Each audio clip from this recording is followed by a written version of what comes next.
welcome to the Daily AI Show. Um, Today is August the 9th, I believe, and September 9th, not September. I'm still fully into summer mode. So today, the topic we're going to talk about is the AI power and permitting crunch, and it's really about the amount of energy that AI is taking up more and more and more. And today we're going to be joining me to talk about this topic is Brian, Andy, and Junmi. So I guess to start it off, like just in terms of inference, right? We saw the number of 700 million people using, or according to OpenAI, 700 million users using ChatGPT every week. Then also all the other models related to that, plus video models, audio models, agents, and so on. The amount of just power, compute power required to power all that. We're starting to see even Claude Code.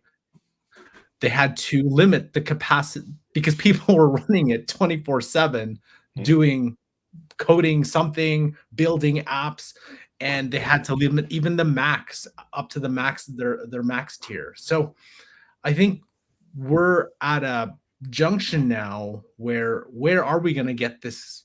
Where are we going to get the energy to do this compute? And there was I think Google came out with how much energy does like one query take, and I think it was a quarter teaspoon of water or whatever that is. But even if it's that much, well, if 700, 800, 900 million people, 1 billion every week, that's a lot of drops of water, right? So I guess like there's a couple different ways that I guess I could take this.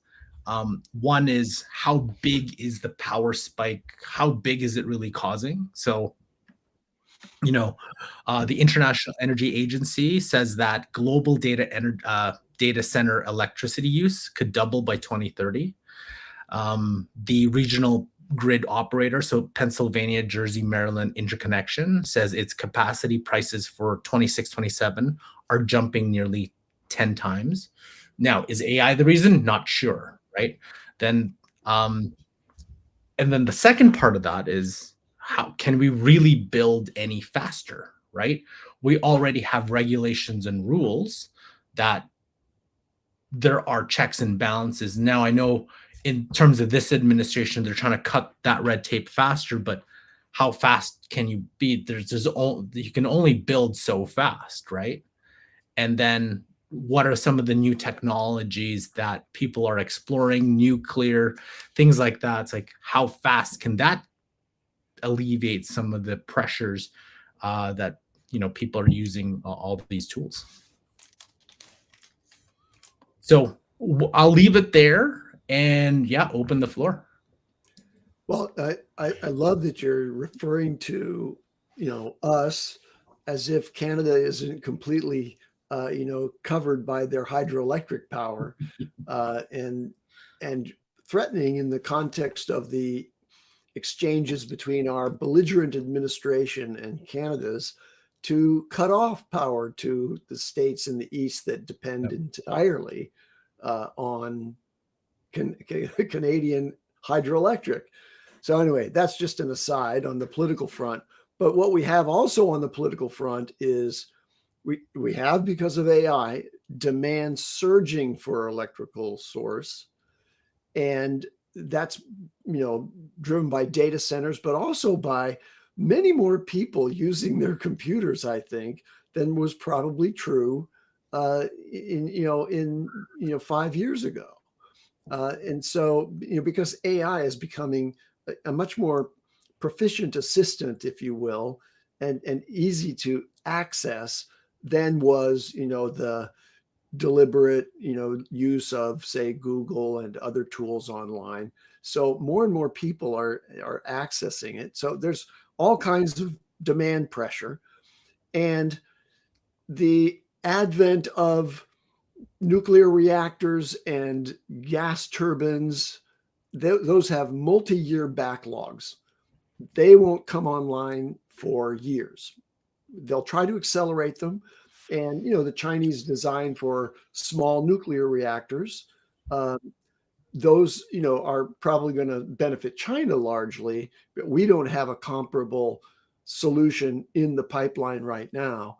So I'll push back on that in a second. I'm going to push back. Okay, good. I'm glad you will. Our administration has decided that renewable sources are a scam. And so that defies the data, which is that in recent years, 90% of additional electric generation capacity in the United States has come from wind and solar.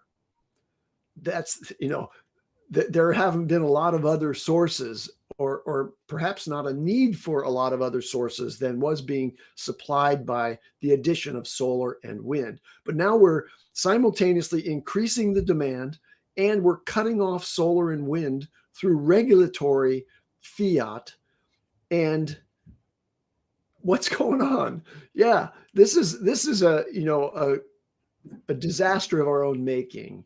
That is going to accelerate the consumption of fossil fuels necessarily in order to support that energy demand, shifting to natural gas generation, which isn't a big thing today, but natural gas capacity under construction and pre-construction is doubling from a year ago. So they're kind of switching over to that. To the profit-making benefit of all the companies that are in the fossil fuel industry who get natural gas as a result of pumping oil and so on. So I wanted to just paint the broader picture of, it's not something that we collectively as the United States citizenry are worried about. It's something that we ought to worry about now, because the people who have the controls, the power controls over our energy sources are doing things that just don't make sense at all. Well, I want to push back on some of that, but there are things that are happening, at least from the political side, that, and without, I don't intend to be political, but like the White House AI action plan is trying to help with this. Now, my opinion on this is that it's probably not enough still. Right. It might just end up being paperwork and stuff. But some of the things that come out of that are about being global AI dominance. It's considering, frames permitting reform as a geopolitical weapon. The plan proposes over 90 federal policy actions, including expedited federal permitting for qualified projects, including data centers that require over 100 megawatts and a $500 million investment.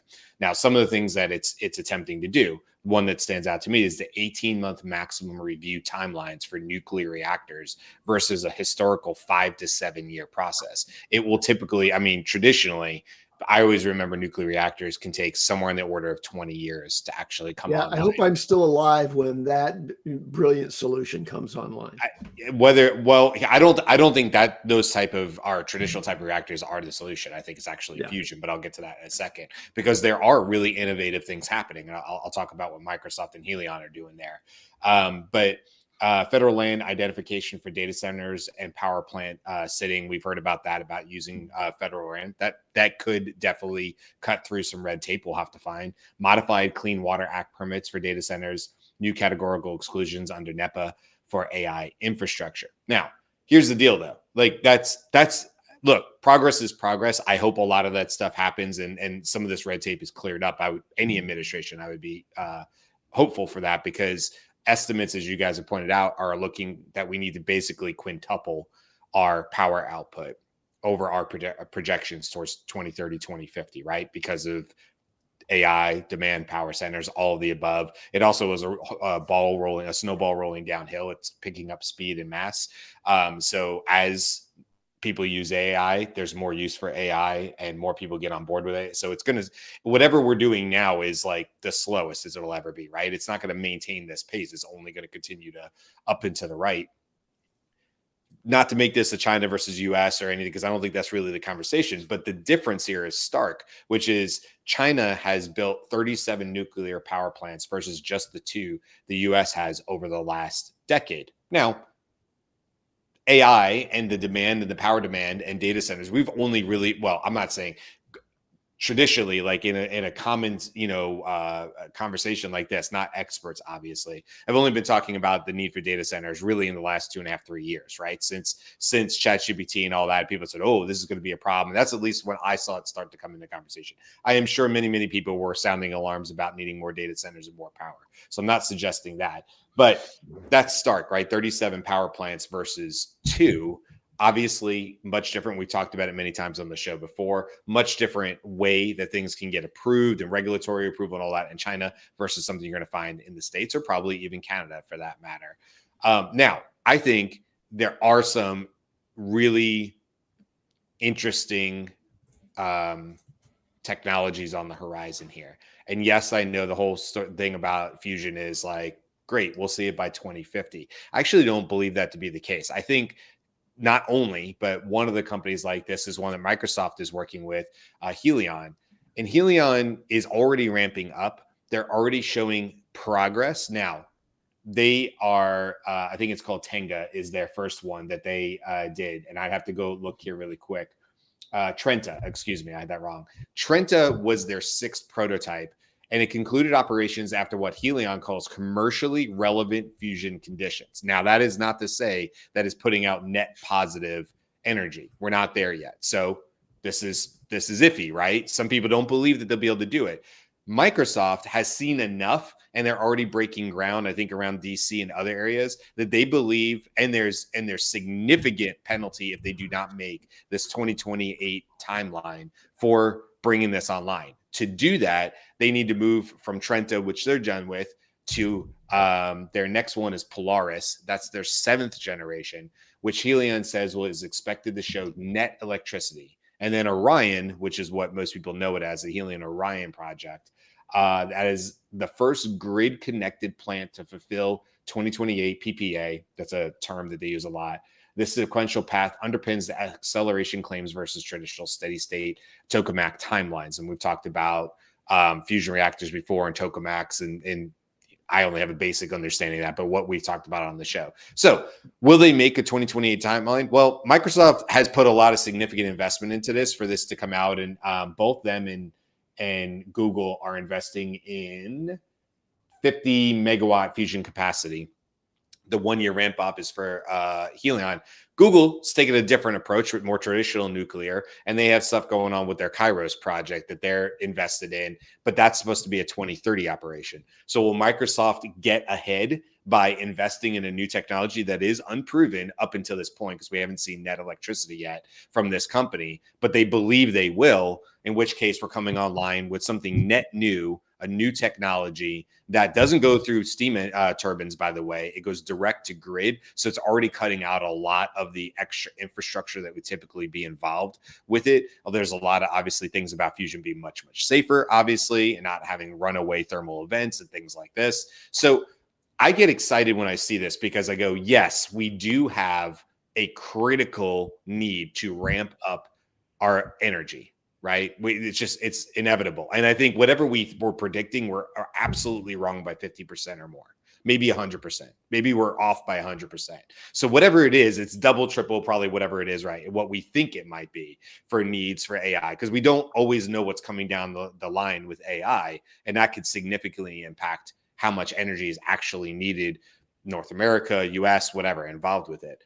But I do get excited. I'll just wrap it up by saying I do get excited about these new projects. And by the way, they're not the only ones. I think we could talk about fossil fuels. We could talk about, diminish, at least in the States, diminishing, your renewable resources, stuff like that. But this is where I get excited because I think this is the path forward that's going to be required. I see this I wish the United States would almost take fusion as a man on the moon type situation where they say we will have reliable fusion by 2030, like man on the moon type stuff. I believe that's what it's going to take.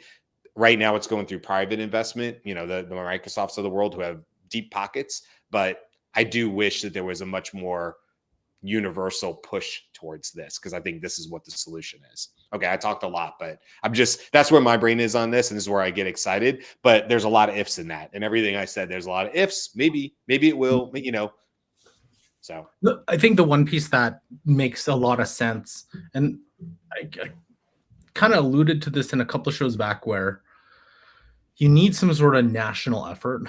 Like, this is where, hey, we're going to beat the Russians to the moon, right? This could be, hey, we got to beat China to whatever this looks like. We got to have the infrastructure pace. Everybody has to come together to this. It's just a lot harder this time because the goal isn't as apparent, right? It's not like not visuals, like we got to get here. Like, that's the goal of, the United States leading the way to the moon, right? What are you trying, like, the United States leading the way to what? Like, artificial general intelligence, and then a bunch of people be like, well, it's gonna, I'm gonna lose my job because of this. So it's different. There's a lot of different challenges to that. I also think too, as the costs now, I guess I wanted to put it to the floor.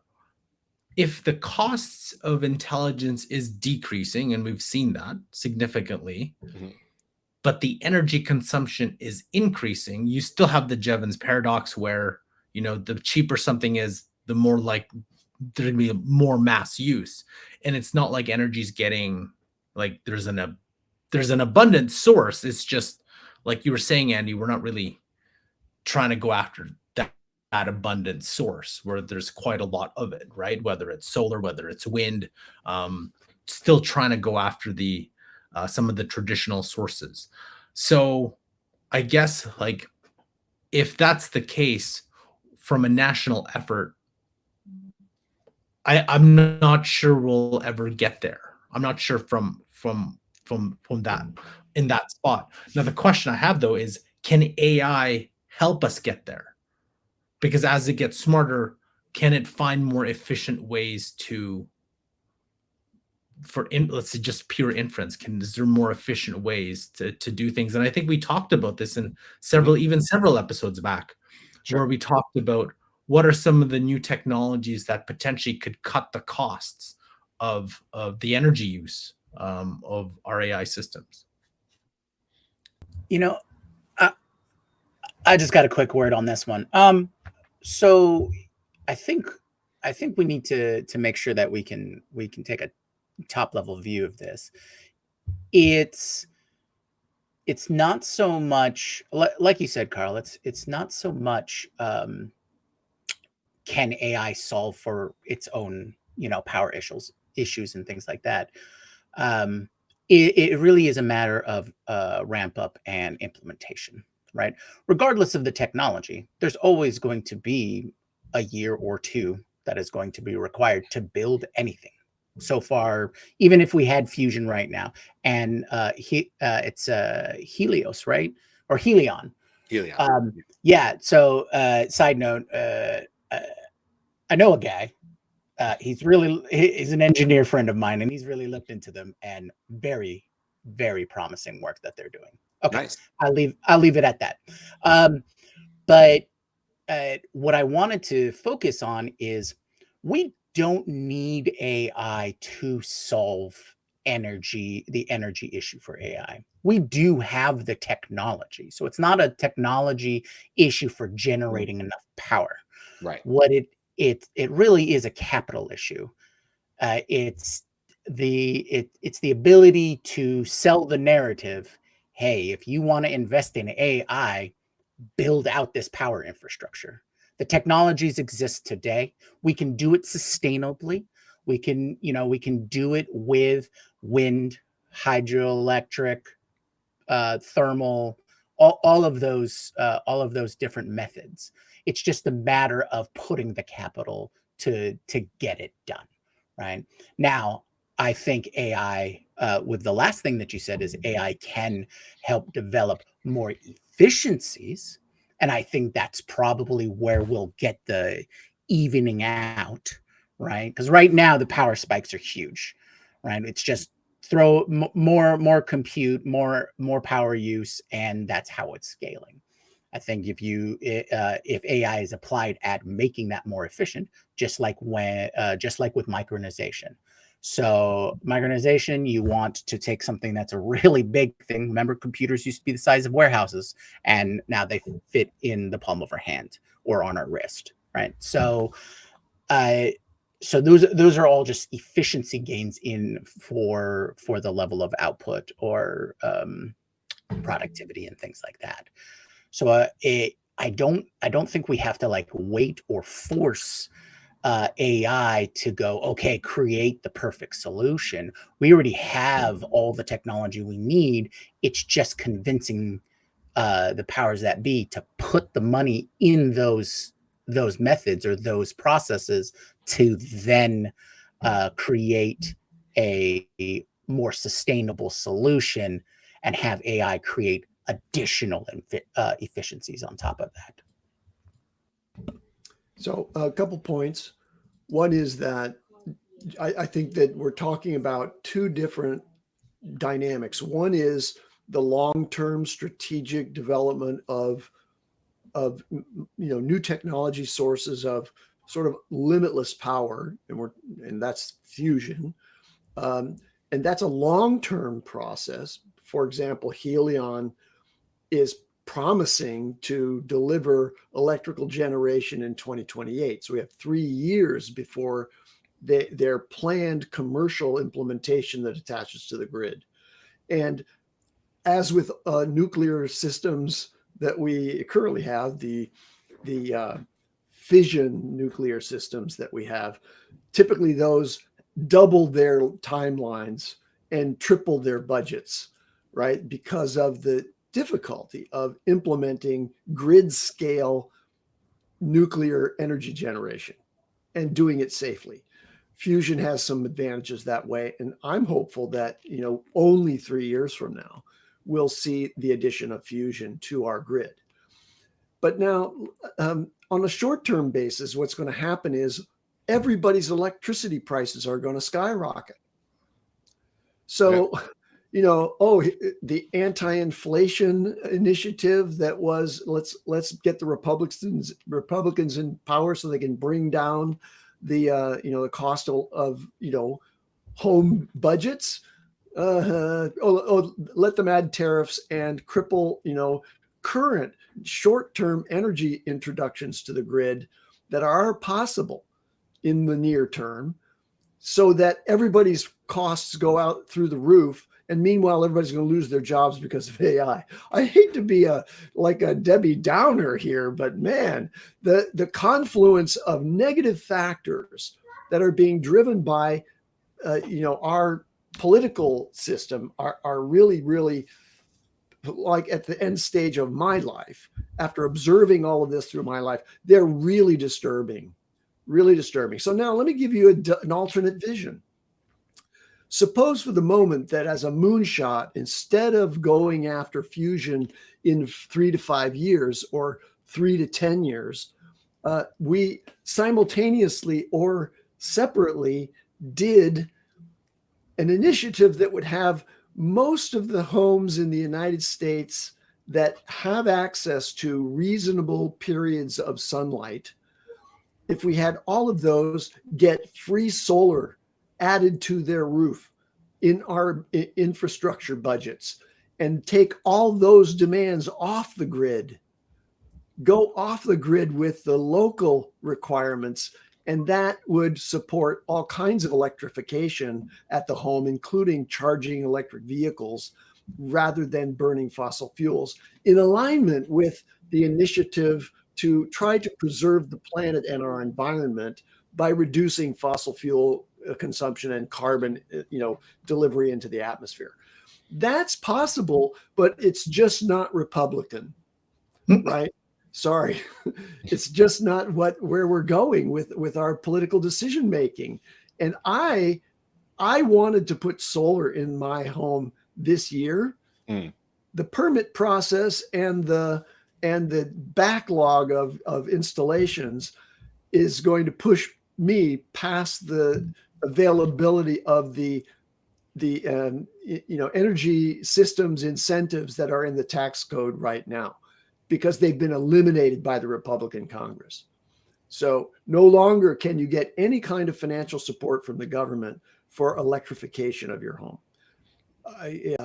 I'm just mind boggled. Sorry. I feel so depressed. I may have to just turn off my video and cry a little bit over here. Well, I listen, I'm only bringing this up because my buddy Greg Connolly is this guy right here. Greg Connolly is the CEO, and I just heard that they came out of stealth mode on this company, Andy. So, maybe Cora, I'll give a shout out to Cora, Kora, and Greg's a great guy. You know Trifecta Nutrition, Andy?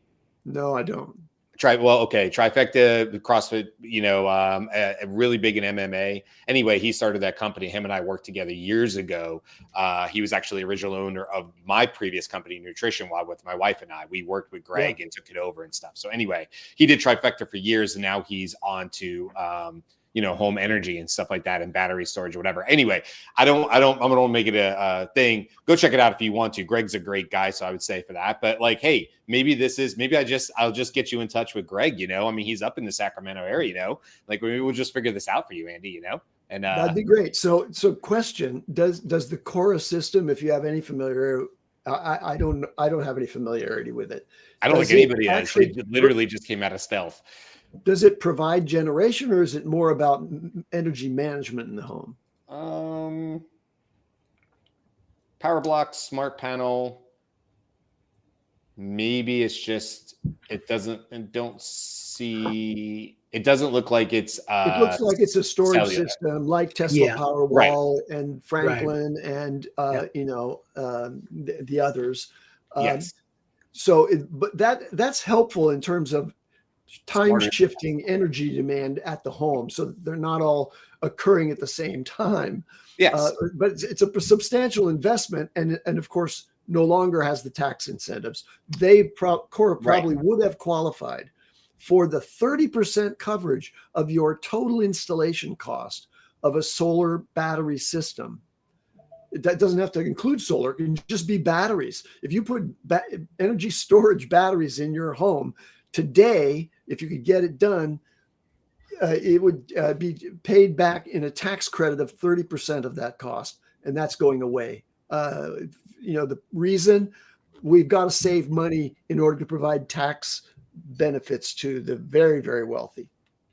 Well, I brought up the Cora thing, but it was really just because I happened to know it and Greg, and it was in the news. But I get your point, Andy, which is that, and I think you're saying it too, Jimmy. It's not like we don't have the technology. There's I don't know what that quote is. We have the technology. What is that from? I don't know. That's from a movie or something. $6 billion man. There you go. There it is. $6 billion man. Thank you. I was like, I know that's a quote from something.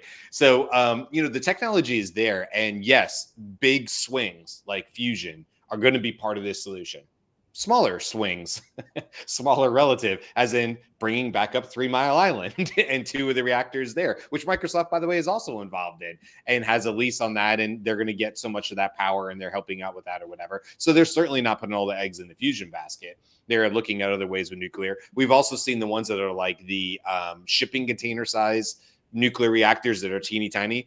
Then all the renewables, all the other ways that we've gotten energy. And then I like your point, Andy, that, there's also the, micro way of looking at this, which is to just relieve your house as a burden on the system, right? On the entire energy grid. And so but you're right. Like, it has to make financial sense for the families to do that. And God knows we've had this. I'm in Florida, right? So we have an abundance of solar. You would think every roof could have solar at this point, because God knows we can fill up the batteries. We can all get off the grid, but it doesn't make sense for Duke Energy, and it doesn't make sense. And they fight in the legislation and all this stuff. I'm not picking on any one particular, presidency or anything like that, because the reality is they're all in there. They've all got their people that are in DC lobbying for their this and that and the other. And there's a lot of power and a lot of money involved, obviously, in traditional energy like the Duke Energies of the world, which is what we deal with here. But all that to be said, if there was less restrictions just for me, and I could make financial sense faster for my family, and crucially, that it was seen as a definite improvement to like my house, right? So if I sell my house, I know I can get 50% out of that. Like, you know, if you do a kitchen remodel, you're going to get more percentage back from that money you put in. You put it in a nice garden, well, it's probably a sunk cost because you wanted a nice garden. It may not help you sell your house, and you may not get 10,000 more for the house for it. But with solar or any renewable energy, I don't want to just say solar because there's other things out there like wind turbines on roofs and things. But it all goes down to people go, we need this energy, AI is coming, whatever. And they go, oh, but we don't want to look at turbines on the hillside. We don't want to look at turbines on the top of the roofs. We don't like that. That affects my view. I think this is not a US issue. I think this is across the world. People are going to have to decide what's most important to them. And as energy costs continue to rise because of our nearly insatiable demand for what we want with AI to how it's going to impact world, people are going to have to start making some concessions about what ultimately is more important to them. I think companies like Core and all that are probably well placed right now because whatever we're seeing in surges in prices for energy right now are probably nowhere near where it'll go. And people are going to feel this push. And then companies are going to be able to come in and say, look, we have potential solutions for stuff like this. If we can help you hold some of your energy at your house, that means we can do it at off-peak times and save you money and things like that. Yeah, by the way, I did just while we've been talking, I looked at Core Energy, and what it's doing is energy trading.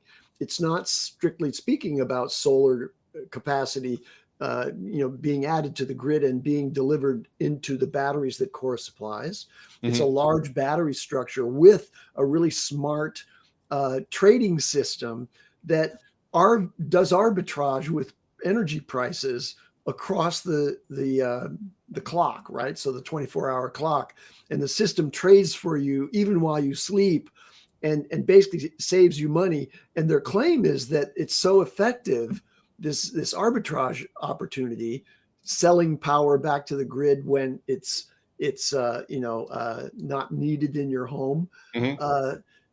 That it'll eliminate your bill even without solar generation. That's pretty impressive. Yeah, that's pretty impressive. One thing I wanna add here too, which is a bit of an issue, is water, right? Because you need water to cool in terms of the data centers. And I think one quote here was like a medium-sized data center can use over 100 million gallons of water a year in terms of sustainability. Now, ideally, it depends on where you build it. Hydro could be, like a simple solution, like if you kind of near the coasts.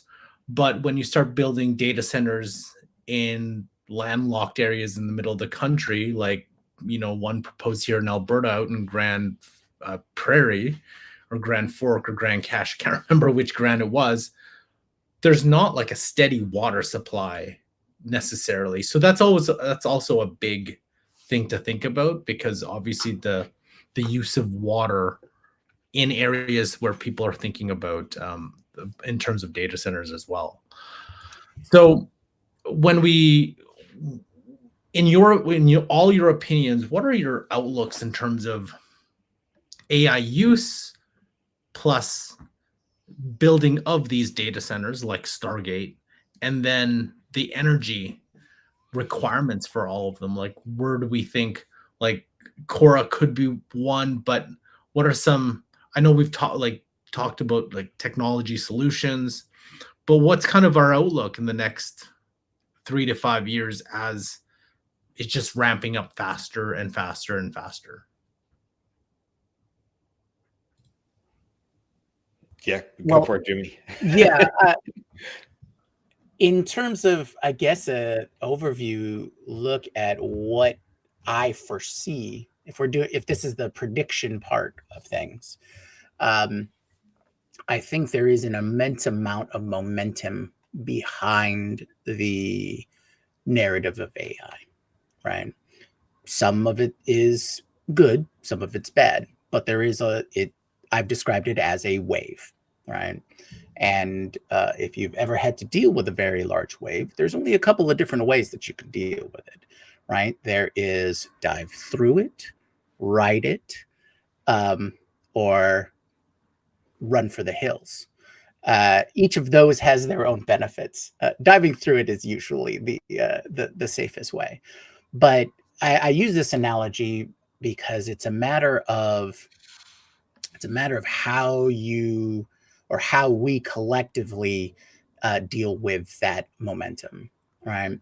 Uh, there is going to be some major strains on how the technology is implemented, right? And those strains are going to be on on the average person, right?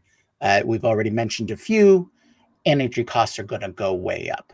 Absolutely. Why? Because we didn't start implementing AI after our grid and energy production was great. Our energy production and grid were crap already.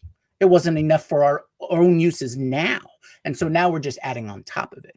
I think the idea or the mindset where people automatically think, oh, okay, we're going to do this thing to get additional things. You know, we want to add on top of it. Well, we could always replace, right? Simple solutions. If we don't want to burn more fossil fuels, then we just turn to, like, for example, instead of in metro areas, don't use an individual car, use mass transit. But how is that narrative played out? What are the forces that are, working against that? And those are going to be the conflict points. Same thing with the water. The water, while initially a huge issue, still is an issue because water is fairly finite in its current form. But we could dump a ton of money into desalination plants. The only reason they don't do them now is because it costs more than taking over a river or a lake. That's the only reason. It costs more money. Not that we can't do it. Not that there's some technological limit. It just costs more money. So what I think the biggest solution or the quickest solution for a lot of these power hungry questions, the sustainability or climate environment issues, is do you think AI and the progress of this technology is that valuable? Then pay for it. If you have the money, if the big people with the capital and all that have the money, and they seem to be, because they're dumping billions upon billions of dollars in all of these unicorns over the last couple of years, well, guess what? A part of that is power infrastructure. All right. So might as well, build up wind and solar and all of that. And just for those who think that wind or giant turbines have huge, propellers. No. Now they spin this way, and they can be as small as this to generate a kilowatt of energy. And I was saying in the chat too, there's plenty of bladeless versions. Yeah, absolutely. They take it's like the Venturi effect. That's going back to my firefighter days, but it takes advantage of the way the wind comes up the side of the buildings and actually scoops it in. Scoops it up. And actually, I was just saying this to Gwen in the chat, like, no, there's, and I recommend people go, if they're interested in learning more about that, go check out Matt Farrell's YouTube channel called Undecided, because he actually talks about this quite a bit and has done several episodes on it. Yeah, but they look like HVAC boxes. They're not, this, I was saying in the chat, like the idea that we all have big spinning blades on the top of our house is an outdated idea, or that the rolling hills of France or something are going to be, that's what's going to be in your town. Like, no, there's other solutions. And you talked about water, and I just want to bring up, I love this company, Source Global. I've been following them forever, but this is a commercial deployment of it. But every one of these, what looks like a solar panel, because it is, takes moisture out of the air and turns it into drinkable water. Now, this has been around for years. Source Global has been around. You keep seeing more and more, like an MIT study or Caltech will come out with something similar where they're doing it. But the technology already exists at scale to pull viable water out of the atmosphere. And if you're thinking like, oh, I'll just show you what it looks like up front if they have a smaller one here. There you go. That's what it looks like, each one of the devices, because you can put it on your house. Now, it wouldn't do all the water for your house. It would be like basically for the drinking water, but it tells it here. It's a couple of, I don't know, it's a couple liters or a couple of gallons a day. It's enough for like a family or 3 or 4. And you would literally no longer need the water supply to handle that. Now, washing machines and such might be a little bit different. Anyway, I'm only bringing that up as yet another example of technology that exists right now, Jimmy.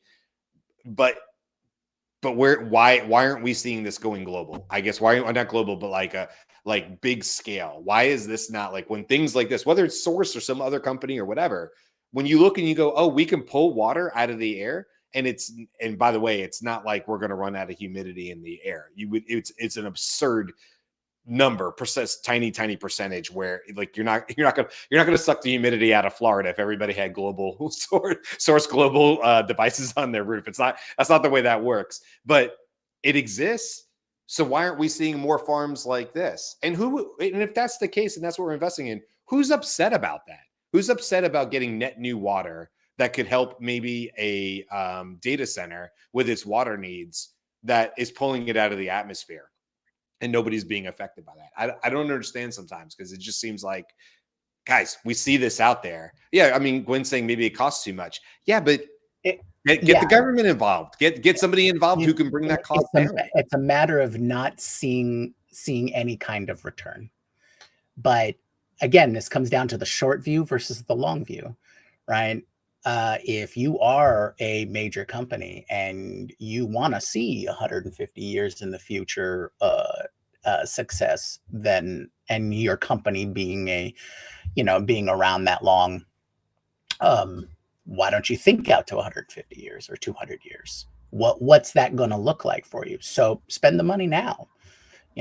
Maybe that's the thing. Maybe we need to look at the longer term. And I think AI is a longer term view. Grid, infrastructure, power, environment, all of these technologies that are too expensive because we don't see an immediate return. It's like, will you see enough of a return after 200 years? Oh, okay, cool. Then it's worth it to do it now. I agree. What do you think? Any other thoughts? Carl, anything on this one? Have we hit it?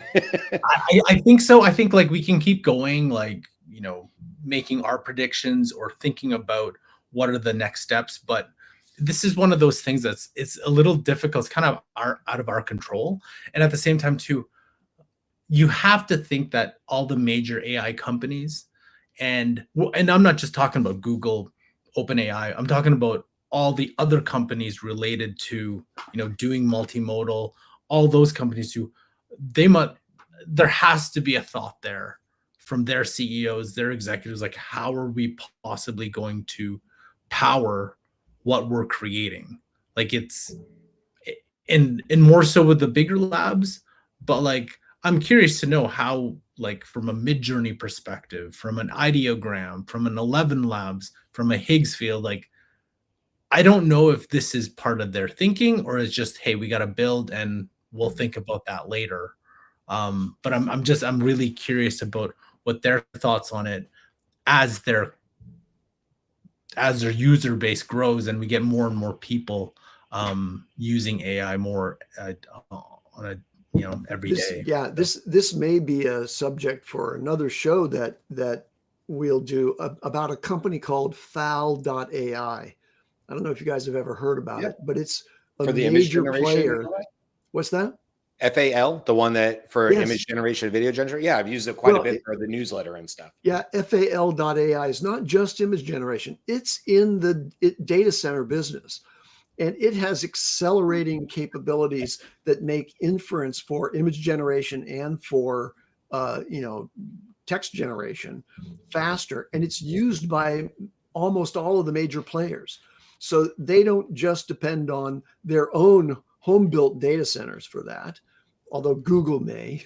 I think Google may have enough data center capacity that they're just using their own data centers.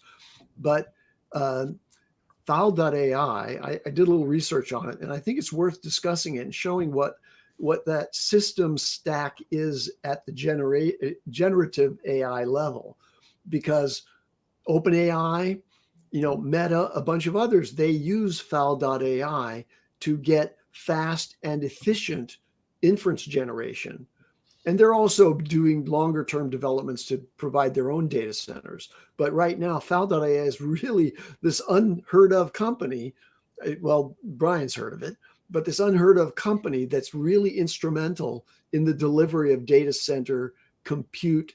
And they're the ones who have to figure out how to support the demand for their services at their data centers with new generating capacity. So it'll be interesting to extend this discussion into what's Faldetta AI's position on energy projection and cost projection for energy in the coming 5 to 10 year time frame.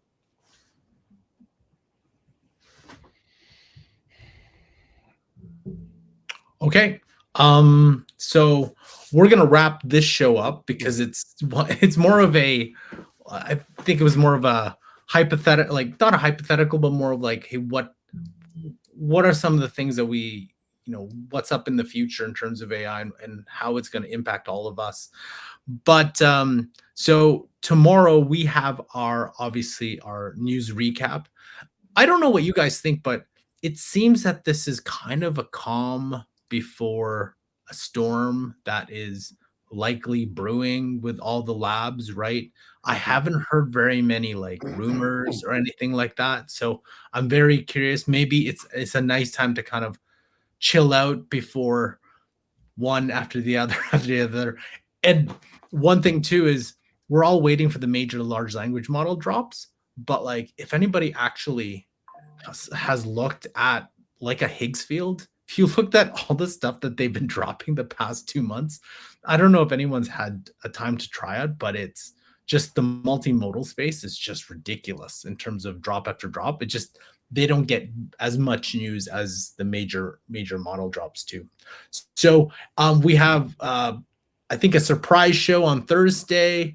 Yes, and Anne will be here with you guys. And Murphy will be in with Jimmy and Carl hanging out with you guys. She's going to support because me and Andy are out, and I think Beth is still out. So it'll be a fun episode on Thursday. And is it our recap? Yeah, on Friday. On Friday? Yeah. Kind of whatever the squirrel, whatever floats our boat that day. It's always a fun conversation. Yeah. So if you want to continue the conversation, please join our community and also subscribe to our newsletter too. With that, Jimmy, take us away. Aloha.